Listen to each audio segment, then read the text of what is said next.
Assalamualaikum warahmatullahi wabarakatuh. Alhamdulillah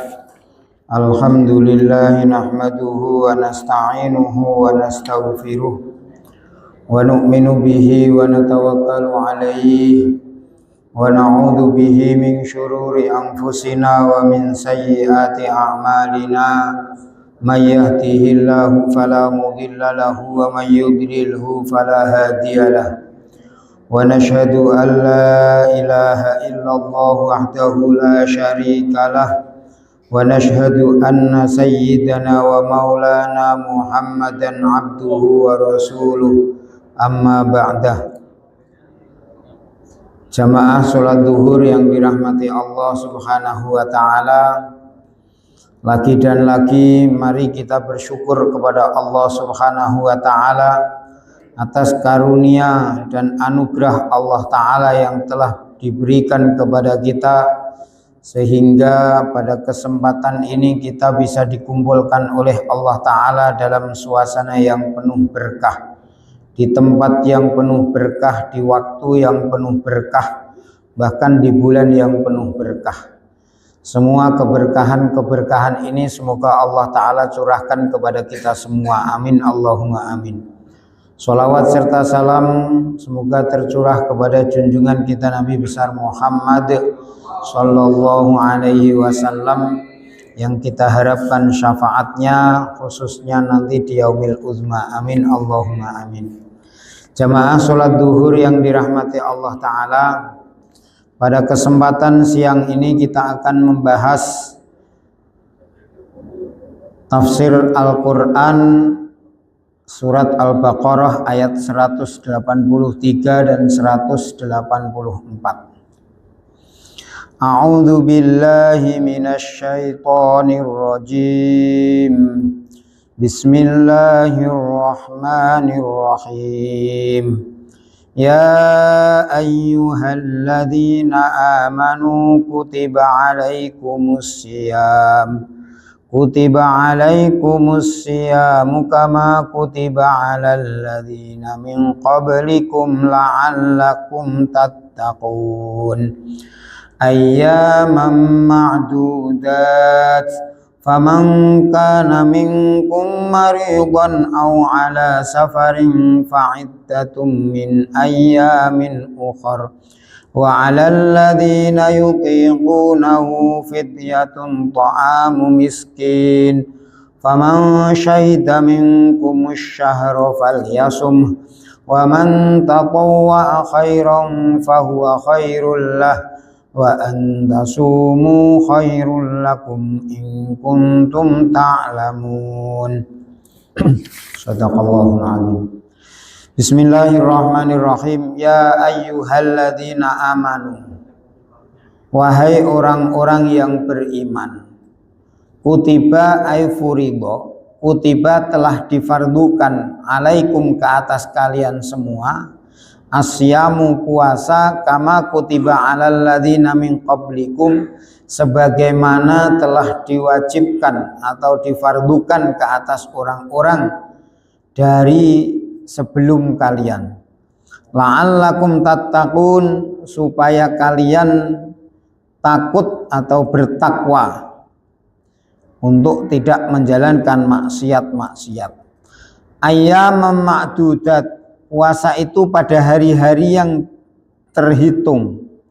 Faman kana minkum maridun aw ala safarin, maka barang siapa dari kalian yang sakit atau ada pada perjalanan, fa'iddatum min ayyamin ukhar, maka kemudian kalau dia meninggalkan puasa, dia menghitung dari hari-hari yang lain, yakni diganti dengan hari-hari yang lain.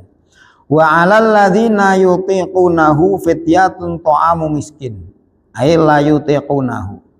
Dan bagi orang-orang yang tidak mampu untuk berpuasa karena tua ataupun sakit yang tidak ada harapan sembuh, maka fidyatun ta'amu miskin, wajib baginya untuk membayar fidyah, yaitu memberikan makan kepada orang miskin.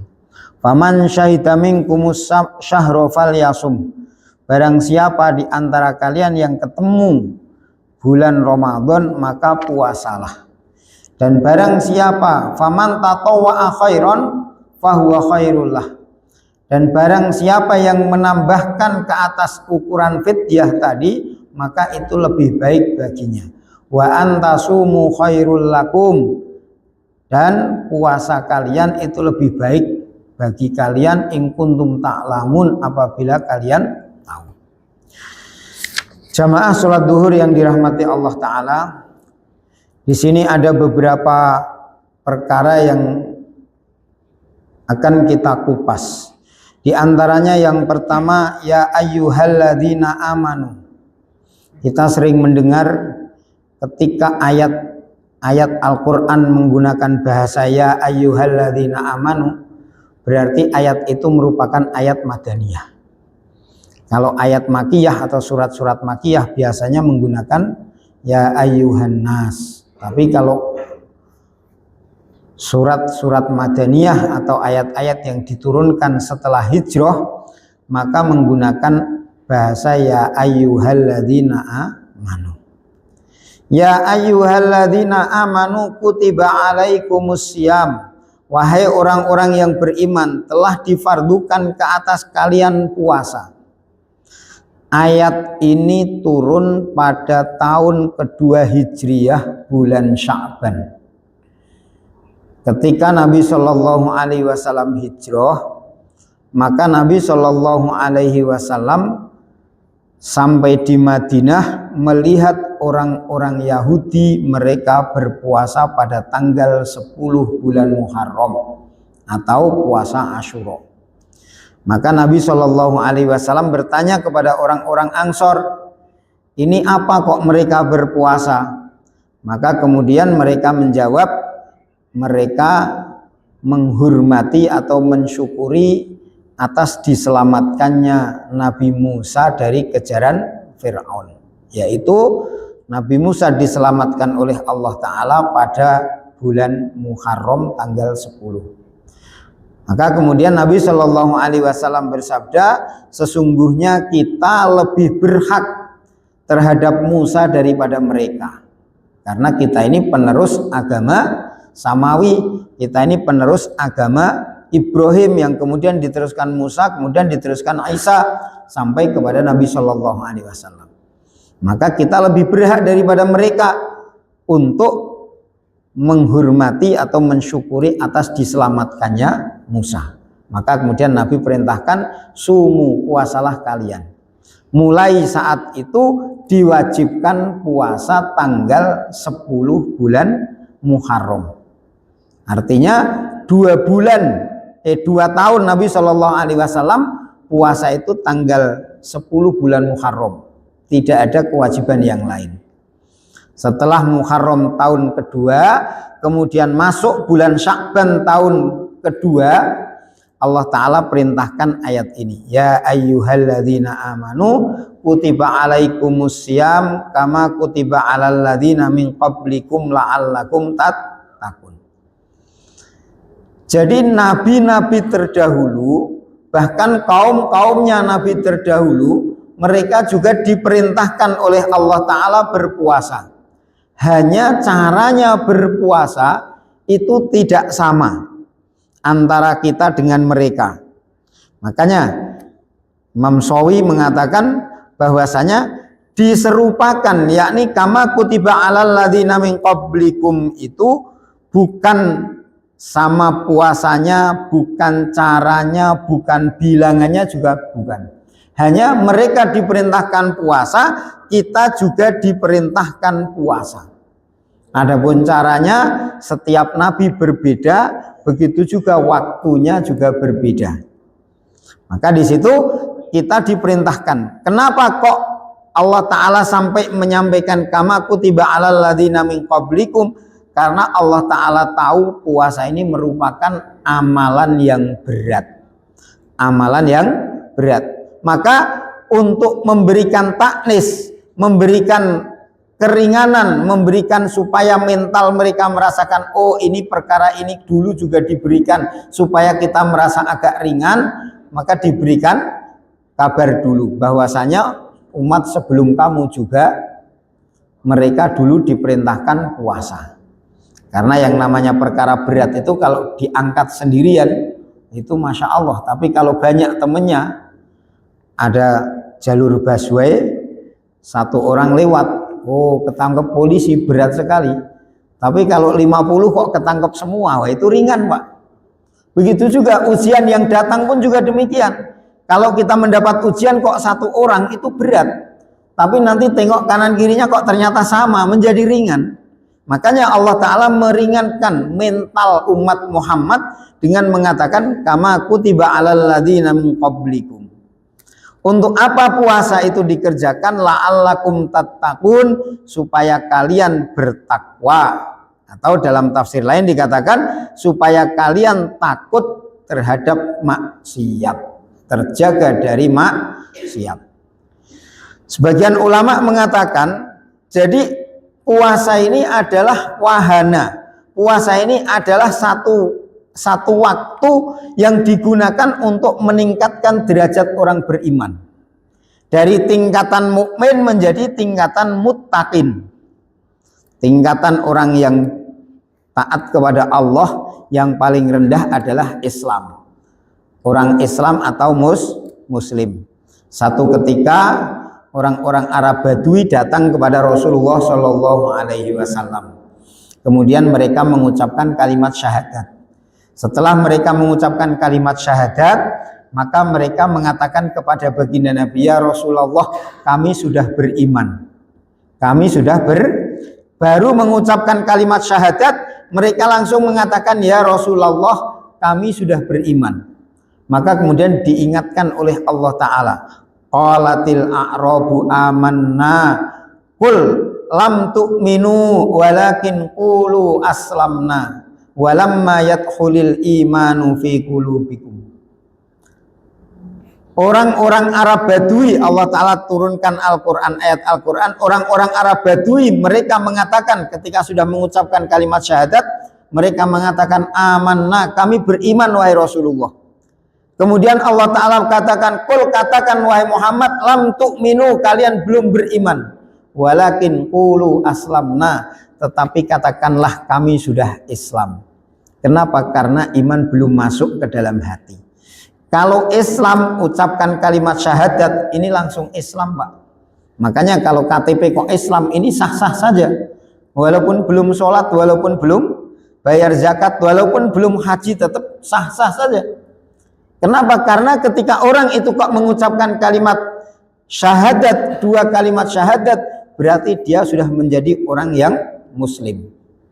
Hanya dia belum masuk ke dalam Islam secara sempurna. Nanti kalau iman masuk ke dalam hatinya, baru dia akan menjadi orang yang beriman, walaupun belum sempurna. Walaupun belum sempurna.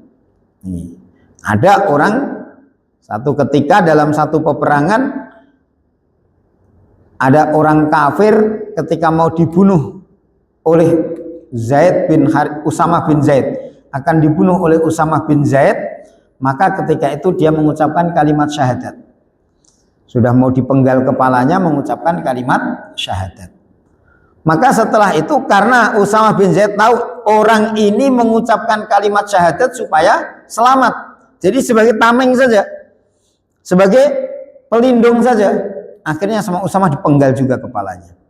Setelah selesai perang, sowan kepada Rasulullah, ya Rasulullah, tadi aku melakukan satu kejadian yang mungkin apakah saya salah atau tidak. Maka Nabi mengatakan, apa yang kau kerjakan tadi dalam peperangan? Maka Usamah mengatakan, ya Rasulullah, ada tadi satu musuh ketika aku mau bunuh, dia mengucapkan kalimat syahadat. Terus kata Nabi, ya saya penggal karena saya tahu dia mengucapkan kalimat syahadat sebagai pelindung saja. Maka Nabi bertanya, apakah kamu tahu hatinya? Tidak ya Rasulullah, tapi dia mengucapkan itu supaya diselamatkan, supaya bebas dari pembunuhan. Maka Nabi bertanya lagi, apakah kamu melihat hatinya? Tidak ya Rasulullah. Maka ketika itu kemudian Nabi harus membayar fidyah sebanyak 100 unta, membayar tebusan dam sebanyak 100 unta. Artinya apa? Orang yang mengucapkan kalimat syahadat ini sudah berarti dalam kehidupannya. Bahkan bukan hanya dalam kehidupan dunia saja, bukan, sampai akhirat. Dalam hadis Nabi Shallallahu Alaihi Wasallam mengatakan, barang siapa yang mengucapkan kalimat syahadat, hatinya membenarkan lisannya, maka dia dipersilahkan masuk surga lewat pintu mana saja yang dia kehendaki. Orang yang punya iman walaupun sebesar biji dzarrah. Dzarrah itu apa? Ada yang mengatakan dzarrah itu sawi. Ulama mengatakan dzarrah itu kalau pagi-pagi kemudian kita tepuk, misalnya di sini kita tepuk, ada debu butir yang terbang itu, yang hanya nampak ketika ada sinar matahari, itu namanya dzarrah. Jadi kecil sekali. Ini apapun barang yang paling berharga di dunia, apakah itu mutiara, apakah itu emas, kalau cuma satu dzarrah nggak ada harganya. Tapi Allah Ta'ala menghargai imannya seseorang walaupun sebiji dzarrah. Allah Subhanahu Wa Ta'ala akan balas dengan surga yang luasnya 10 kali lipat dunia. Dalam hadis dikatakan seperti itu. Maka orang Islam ini kalau memang dia kok sampai akhir hayatnya dia masih tidak keluar dari Islam, masih memegang imannya, memegang syahadatnya, ada harapan dia masuk surga. Walaupun entah berapa lama dia di neraka, tapi ada harapan masuk surga. Nanti di atasnya lagi orang itu baru iman. Iman kepada Allah, iman kepada malaikat, iman yang 6 itu baru nanti akan menjadi orang yang beriman. Ketika dia sudah beriman, maka nanti ada tingkatan-tingkatan iman. Imam Bukhari di dalam kitab Sahihnya menulis, al-imanu yazidu wa yanqusu. Iman ini kadang-kadang naik, kadang-kadang turun. Kalau diusahakan akan naik, kalau tidak diusahakan, nggak usah diturunkan, iman turun sendiri. Kalau bulan Ramadan imannya naik, Masya Allah, baca Quran ringan, zikir ringan, sholat malam ringan, puasa terasa ringan, amal sedekah ringan. Tapi nanti selesai Ramadan turun. Sampai Imam Syibli mengatakan, kunu robbaniyin wala takunu romdoniyin. Wahai umat Muhammad, jadilah kalian ahli-ahli robbani, hamba-hambanya Allah. Wala takunu romdoniyin, dan janganlah kalian menjadi hamba-hambanya Ramadan. Ada orang yang amalnya cuma Ramadan doang, ke masjidnya cuma Ramadan saja, sedekahnya cuma ketika Ramadan saja. Maka ulama memperingatkan jangan seperti itu kalau mau buat amal. Kalau turun ya wajar, tapi jangan sama sekali. Kita ini kalau Ramadan kok amalannya naik kemudian turun, ini wajar. Tapi kalau Ramadan dia buat amal, selesai Ramadan dia tinggalkan, wah ini sudah tidak wajar dia. Makanya kalau orang-orang itu kok benar-benar menggunakan bulan Ramadan, menggunakan puasanya dengan sungguh-sungguh, maka dia akan menjadi, tingkatannya akan naik dari orang beriman menjadi orang bertakwa. Apa ciri-ciri orang bertakwa? Dalam Al-Baqarah ayat pertama disebutkan alif lam mim dzalikal kitabul la raiba fihi hudal lil muttaqin. Siapa itu muttaqin? Alladzina yu'minuna bil ghaib. Satu tandanya, alladzina yu'minuna bil ghaib. Yang kedua, wa yuqimunas shalah. Yang ketiga, wa mimma razaqnahum yunfiqun. Kemudian yang keempat, walladzina yu'minuna bima unzila ilaika wa ma unzila min qablika bil akhirati hum yuqinun. Ini tanda-tanda orang bertakwa. Yang pertama tandanya orang bertakwa, alladzina yu'minuna bil ghaib. Orang-orang yang beriman kepada perkara yang ghaib. Namanya iman ini adalah dengan perkara yang ghaib. Kalau percaya kok dengan perkara yang nampak, ini namanya bukan iman. Ayam juga bisa. Makanya semua janji-janji Allah dalam Al-Quran, semua janji-janji Nabi di dalam hadis, itu semuanya perkara-perkara yang ghaib. Rukun iman yang 6 itu semua ghaib. Iman kepada Allah tidak nampak, iman kepada malaikat tidak nampak, iman kepada kitab, bukan kitabnya tapi isinya kitab juga nggak nampak. Iman kepada Rasul, bukan Rasulnya tapi apa yang dibawa Nabi. Kalau sama Rasulnya, sama Muhammadnya, Abu Jahal juga percaya, Abu Lahab juga percaya. Tapi ketika apa yang disampaikan Nabi, risalah yang dibawa Nabi, mereka sudah tidak percaya. Kenapa? Karena tidak nampak di mata. Tidak nampak di mata, janji-janji Rasulullah itu tidak nampak di mata. Kemudian iman kepada hari akhir juga nggak nampak. Iman kepada qadha dan qadar juga nggak nampak. 6 perkara ini tidak ada yang nampak. Makanya disebutkan alladzina yu'minuna bil ghaib. Namanya orang beriman itu percaya dengan perkara yang tidak nampak. Sekarang kita tanya pada diri kita. Kita ini lebih percaya pada yang nampak atau yang tidak nampak? Ada hadis mengatakan, barang siapa yang sholat fajar, raqatal fajri, 2 rakaat sholat fajar, yakni qobliyah subuh, khairum minad dunya wa ma fiha, lebih baik daripada dunia seisinya. Jelas hadisnya sahih. Sekarang berapa orang yang berangkat untuk ke masjid dan sholat qobliyah subuh? Kenapa kok males? Karena tidak nampak. Pak Ustadz nggak usah dunia seisinya, 100.000 saja. Diumumkan yang datang ke masjid ini pokoknya paling awal 100.000. 10 orang pertama akan mendapatkan 100.000. Kira-kira jam berapa datang? Jam 12 malam sudah ada yang datang, Pak, untuk ngambil 100.000. Makanya orang beriman ini tidak ada janjinya Allah kok nampak, itu nggak ada. Bahkan ulama mengatakan kalau nampak, jangankan manusia, ayam saja percaya. Ayam dipanggil, sini ayam, saya punya beras merah. Nggak ada yang datang. Nggak usah beras merah, jagung kita sebarkan, nampak langsung datang. Begitu dipukul, ayam tetangga ikut masuk. Dipukul, pergi, datang lagi, Pak. Sudah dipukul, nanti pergi lagi, datang lagi. Seperti TKI kita. Ilegal, masuk Malaysia, nanti dikeluarkan, masuk lagi. Kenapa? Nampak. Nampak 1 bulan 6 juta, nampak 1 bulan 10 juta. Kalau nampak rebutan, Pak. Nah ini jangankan kok manusia, binatang juga percaya kalau nampak. Ini yang membedakan antara orang beriman dengan orang yang tidak beriman. Ini yang membedakan antara orang bertakwa dengan orang tidak bertakwa. Kita ini, Pak, puasa ini tidak ada janji dari Allah Ta'ala yang nampak, nggak ada. Janjinya apa? Nanti surga. Janjinya apa? Akan diberikan kesehatan. Janjinya apa? Tidak nampak semuanya. Tapi alhamdulillah kita bisa kuat sampai 1 hari. Walaupun tidak ketahuan siapa-siapa, kita tidak sembunyi-sembunyi. Berarti ada iman di dalam hati kita. Tinggal nanti memupuk iman sampai menjadi orang yang bertakwa. Ini ciri iman yang pertama, ciri takwa yang pertama. Yang kedua cirinya wa yuqimunas shalah. Mendirikan sholat. Orang yang bertakwa senantiasa akan menjaga sholat. Menjaga sholat. Bukan menjalankan, bukan mengerjakan, tetapi menjaga sholat.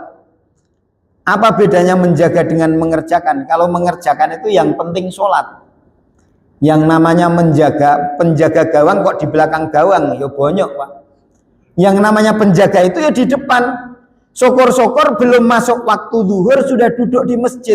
Minimal ketika dengar azan zuhur, azan asar, azan maghrib, kita lepaskan semua aktivitas kita untuk datang mendatangi panggilan Allah.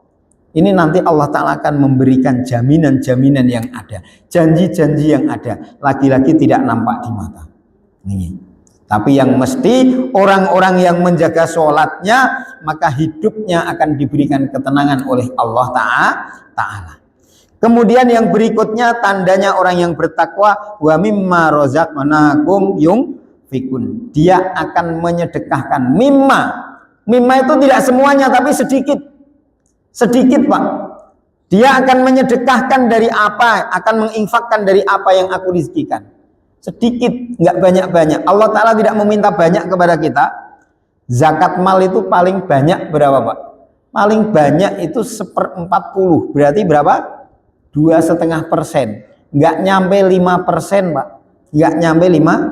Itu kalau semua orang Indonesia kok bayar zakat mal, Masya Allah, selesai, nggak ada orang miskin, Pak. Tapi kenapa sekarang kok masih banyak orang miskin? Karena yang sekarang dipermasalahkan zakat fitrah terus. Seakan-akan zakat fitrah itu yang paling wajib, zakat mal tidak wajib. Padahal Orang itu Pak kalau mengatakan atau berkeyakinan zakat mal tidak wajib, kufur dia. Dalam kitab-kitab fikih ditulis bahwasanya orang yang mengingkari kewajiban zakat mal itu hukumnya kufur karena termasuk mungkirus syariah. Orang tidak sholat dosa, tapi tidak sampai kafir. Tapi kalau mengatakan sholat itu tidak wajib, kafir dia. Begitu juga zakat. Kalau dia kok tidak bayar karena pelit, ya sudah, nikmati kepelitannya, kan itu nih. Bahkan ulama mengatakan orang pelit akan mati dalam kekayaannya. Orang itu kalau sudah pelit, Pak, ya Allah, mau pulang ke rumah, itu kita sudah mau makan buka di sini, bilalah nggak ada iftar gratis. Di depan ada warung, mau makan mikir, Pak, aduh, kalau makan di sini nanti 20.000. Punya duit, Pak, 1 juta di kantongnya. Kalau 20.000 sayang lah, di rumah kan nanti dimasakkan sama istrinya. Wah, jalan Pak, sudah sampai di gang, laparnya setengah mati, ada orang jualan mie ayam mau makan lagi. Duh, makan dulu nggak ya? Tapi sudah sampai sini nanggung lah. Akhirnya nggak jadi makan. Begitu sampai di rumah, Dik masak apa? Loh, memang belum buka dari kantor Bang. Sudah habis dihabiskan anak-anak. Walaupun punya uang 1 juta, kalau pelit kayak gini mati Pak. Nih. Orang itu kalau apa-apa diperhitungkan, mati dia. Jadi kita ini, Islam ini tidak mengenal kata-kata pelit. Bahkan dalam hadis dikatakan, orang pelit itu dekat dengan setan. Orang pelit itu dekat dengan neraka. Jauh dari Allah, jauh dari manusia, jauh dari surga. Tapi orang pemurah, dia dekat dengan Allah, dekat dengan surga, dekat dengan manusia, jauh dari neraka. Bahkan mengomentari hadis itu, ulama mengatakan walaupun orang yang ahli maksiat, kalau dia itu kok pemurah, dia ada harapan menjadi orang yang taat. Kenapa? Karena dia dekat dengan Allah. Tapi walaupun dia ahli sholat, ahli ibadah, kalau pelit, jangan-jangan satu ketika nanti dia akan menjadi ahli maksiat. Kenapa? Karena jauh dari Allah. Makanya orang pemurah itu bahaya Pak. Orang pemurah itu walaupun dia ahli maksiat, kalau pemurah, loyal dia. Kadang-kadang orang itu kalau ahli maksiat Pak, sama-sama nongkrong, itu dia loyal. Nah, orang kayak gini, ini biasanya nanti di ujung-ujung hidupnya mudah dapat hidayah. Kenapa? Karena dia dekat dengan Allah. Allah sudah mengatakan, Nabi sudah mengatakan, orang yang pemurah itu dekat dengan Allah. Kalau dekat dengan Allah, yang namanya dekat, satu ketika Allah Ta'ala kasih hidayah, itu bukan hal yang susah. Paham Pak? Ini. Makanya di sini, wa mimma razaqnahum yunfiqun.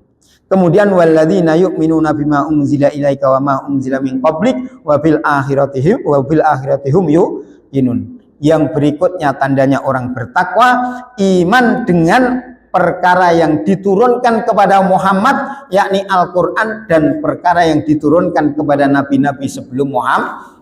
Iman kepada Taurat, iman kepada Zabur, iman kepada Injil, dan iman kepada suhuf yang 100. Allah Ta'ala sebelum menurunkan kitab-kitab suci itu, di samping menurunkan kitab-kitab suci yang 4, Allah Ta'ala juga menurunkan suhuf, lembaran-lembaran. Ada 100 lembar yang diturunkan oleh Allah Ta'ala kepada para nabi. Nah, ini kita iman. Imannya seperti apa? Imannya kita iman secara global, bahwasanya itu turun dari Allah Ta'ala. Itu minimal. Seperti kita iman bahwasanya ada jin. Orang meyakini jin atau mengimani jin ini harus, tapi nggak perlu detail Pak. Wah, ini jinnya bentuknya kayak gini, nggak ada kayak gitu.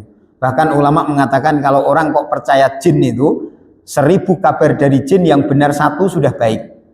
Yang benar 1 sudah baik.